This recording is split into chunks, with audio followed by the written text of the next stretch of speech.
Hello guys, my name's John, I'm the Geeky Fanboy, and welcome back to What We Do in the Shadows. We're at episode 3 of the TV series, and now we have werewolves. The guys we have also seen in the movie, well not the exact guys, but you know, the concept of werewolves is brought into the show as well. Also some other new concept on vampires, some more character development, and yeah, let's get into it. So, like I said, obviously the big theme of this week's episode is werewolves. The werewolves were quite like a good side thing of the original movie, and I think they were quite funny, you know, werewolves, not werewolves, and all that. They didn't do the joke in this one. Maybe they will. Maybe they will. But it's interesting to see what they're doing. They're bringing in like those very stereotypical wolf/dog ideas again, like marking the territory and all that. Again, I like that we now also have lady werewolves. I like that they're introducing a lot more women to this whole universe now.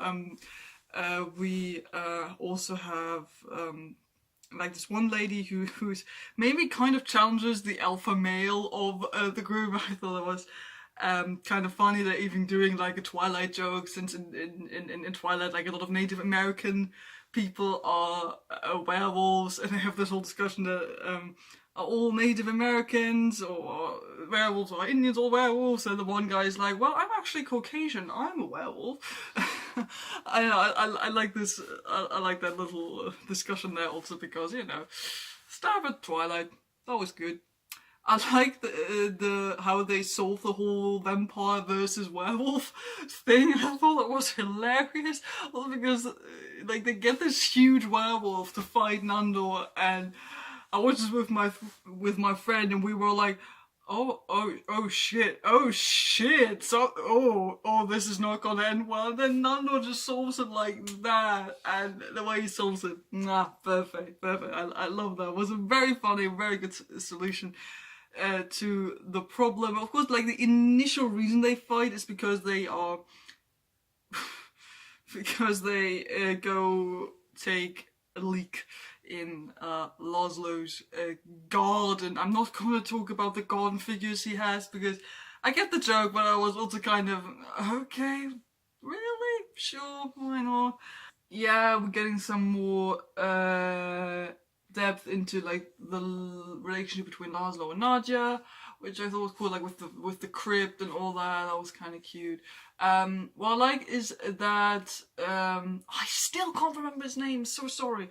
The energy draining vampire got like his own little side arc in this episode, and there they introduced like yet another idea of energy draining vampires, like a emotional draining vampire or something. Like it's a lady, she feeds on the pity she gets from others. Like she tells them a lot of sad stories about her that are obviously not true, and she feeds off the pity she gets from them, and obviously that becomes a problem because her and the energy draining vampire are working in the same office, so they're starting to fight, and then they kind of realize, we're a lot alike, and then there's a kind of like little love relationship going on that actually ends by the end of the episode. Like I thought they would keep it. Maybe they do. I don't know if the lady is gonna have like a comeback on one of the later episodes. It could be interesting. Also, I'm not sure where I know the lady from, but the actress seemed familiar. I'm not sure. But I like that little relationship. That was cute, and I like that the energy draining vampire got his own little side story. Again, I'm kind of repeating myself from what I said in my last video. I'm still dreading that they're introducing so many concepts or so many ideas that others, including me, might want to reoccur or to get explored more, and they won't do that. Like this is, I don't know. Is this the second episode in a row we have not seen Nadia's human boyfriend, so to speak? We did not see the girl from last week's episode who Nadia bit and turned into a vampire, because I'd hoped we would see her again, because she's now a vampire, so I thought they would kind of have this student-teacher thing going on with the Empire, but she didn't come up now. And now we have the werewolves, and we also have like this new energy draining vampire idea. I don't know if they're just doing a lot of like also one-off ideas, which I think is probably also something they're doing.